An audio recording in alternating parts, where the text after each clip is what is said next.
Do you really need those big words, or are you just showing off? Have you ever found yourself in a conversation where someone uses words so big you start to wonder if they're casting a spell instead of talking? Do you find yourself nodding along, pretending to understand, while secretly questioning whether they're even speaking the same language? And here's the million-dollar question. Are you guilty of throwing around your own big, fancy words just to sound smarter? Well, today we're going to dive into the age-old debate. Should we use $10 words to elevate our speech, or should we stick to the normal, everyday words that, people actually understand?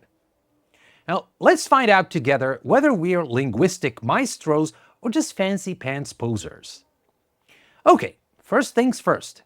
Why do we even have these ridiculously huge words in our language? Words like anti-disestablishmentarianism or sesquipedalian, which, by the way, literally means someone who uses long words. Yes, irony at its finest. Are they here to make us feel inadequate? Are they a conspiracy invented by English teachers to keep their job security? Or do they actually serve a purpose? Now, spoiler alert, it's a mix of all of the above, with a dash of showing off, of course. Big words, my friends, are like exotic spices. They can make a dish, or a conversation, way more interesting. But let's be real. If you add saffron to your cereal, things are going to get weird really fast. The trick is in knowing when and how to use these glorious polysyllabic gems. If you're sitting in an academic conference talking about quantum physics or the finer points of 18th century romantic poetry, sure, break out the sesquipedalian artillery. Impress people with your confluence of epistemological frameworks or your hegemony of paradigms. But if you're at the corner coffee shop just trying to order a latte, maybe, just maybe, you don't need to refer to it as culinary amalgamation of dairy and ethically sourced Arabica. Sometimes a latte is just a latte. Well, most of the time, actually. Now, here's a very specific kind of person. Let's call them the overdoer, who seems to think that the number of syllables in a word directly correlates to the amount of respect they'll command in a room. You know the type. They drop words like quintessential or pulchritudinous in the middle of a casual conversation about their weekend hike. And honestly, good for them, because if there's one thing we all need, it's to be left feeling completely insecure about our vocabulary while trying to enjoy nature. But here's the thing. Communication is about connection, not intimidation. If half your audience is lost, you're not impressive. You're just alone, verbally alone, and no one wants to be that guy. But of course, to be fair, let's talk about the flip side as well. Because on the flip side, using too many everyday words can have its pitfalls too. Imagine listening to a doctor who says, well, your leg is kind of broken in a bad way and we gotta do some stuff to fix it. Well, I don't know about you, but I prefer a little bit of medical jargon sprinkled in there. Just for the sake of confidence, that's all.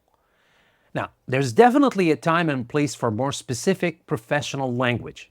When used correctly, it conveys precision, expertise, and can be exactly what's needed. But, and this is important, that doesn't mean we should all walk along talking like an encyclopedia that fell into a thesaurus.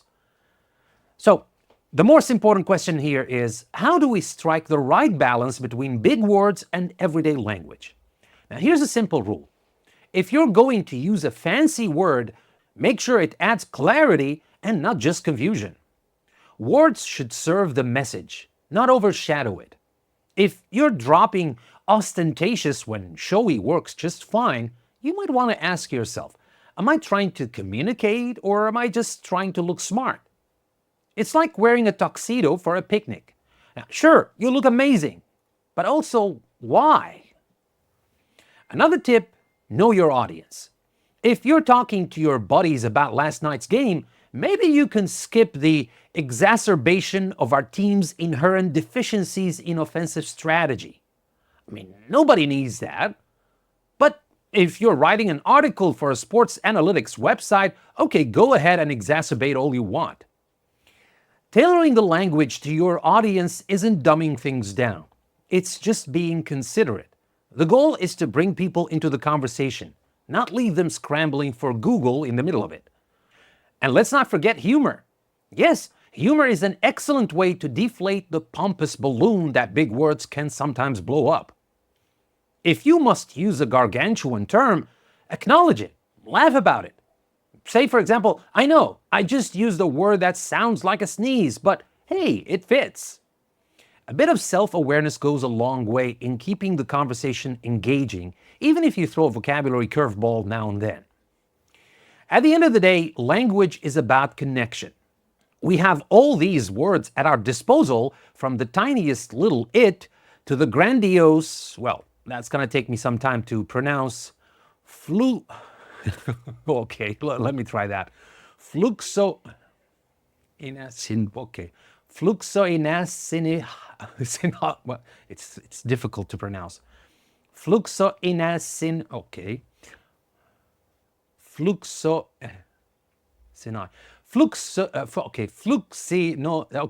That's it. Fluxosinai, okay, fluxosinai, that's right. Fluxosinai hilipilification.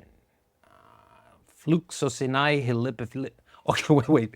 Fluxosinai hilipilification, that's it. And every word, okay, I know, that's, just like kind of a useless word. I'm not going to even tell you what it means. And tragically, it means something that is useless or is estimated to be useless. But anyway, every single word of these, whether you use this big word or it, every single one of these words has a role to play. But if you're using words just to impress, well, you might be missing the point. Sure, impressing people feels nice, but wouldn't it be better if they actually understood what you were saying? Imagine that, a world where we could be smart and relatable at the same time. Revolutionary, I know. So the next time you feel the urge to throw a magnanimous or a plethora into a conversation, just take a beat. Ask yourself, is this really the best word, or am I just peacocking?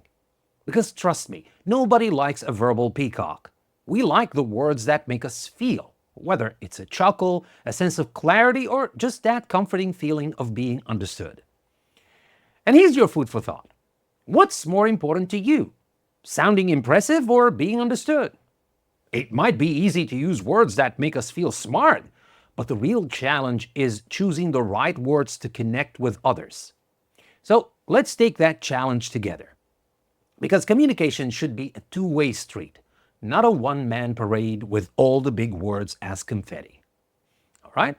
Well, that's food for thought, and of course, that's food for conversation. If you yourself are guilty of using such big words in the wrong places, let me know about it. I'm sure that there are some hilarious stories that can come out of this. And I'm guilty of that too, I admit. I use big words sometimes when I shouldn't. But anyway, I'm originally an English teacher, so maybe it's kind of part of the conspiracy I told you about earlier. But anyway, if you have any comments, if you have any opinions, please share them in the comment section. And with that being said, thank you very much for watching the video. This is another video from English Plus Podcast. I hope you like it. And remember, never stop learning with English Plus Podcast.